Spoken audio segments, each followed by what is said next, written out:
Guys आज दिउँसै रात परिरहेको छ यहाँ पनि हाम्रो कतारमा पनि। साउ बुढोले अब टेलरको रास लगा भन्छ, हामीले कसरी रास लगाउने?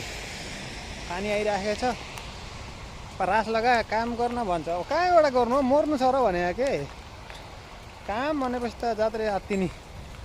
ल यहाँ पानी भरेछ, यता साइड गरेर पानी दिनुपर्छ। पानी गएन क्या भित्रै लगाइ फेर्नु।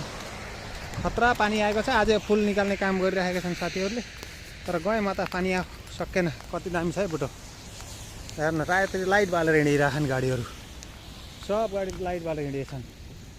हामीलाई चाहिँ ल फोन गरेर रास लगा, भोलि पासिङमा जाने हो गाडी भन्छ। दिउँसै रात परिरहेको छ, हेर्नु त। ल हेर्नु, पुरै लाइट बालेर हिँडिरहेछ। यहाँ पानी भल आइरहेको छ, पानीको भल आयो यताबाट। ल हेर्नु,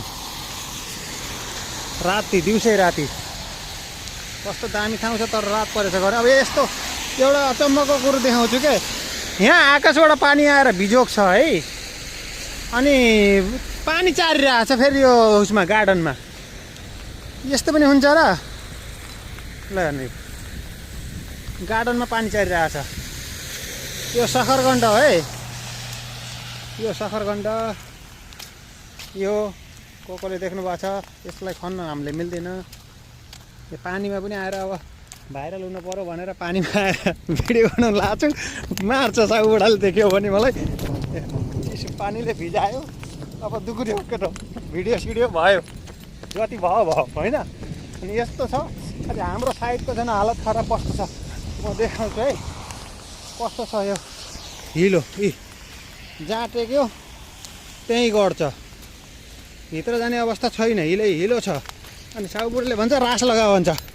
अब यो रास लगाउने भन्ने के हो भनेर तपाईँहरूले सोच्नुहुन्छ भने यहाँ पानी घुमा भएर यो टेलरलाई चाहिँ अर्को टेलर लाउने अरे के। यहाँ हाम्रो गाडी खडा छ, अनि यसलाई चाहिँ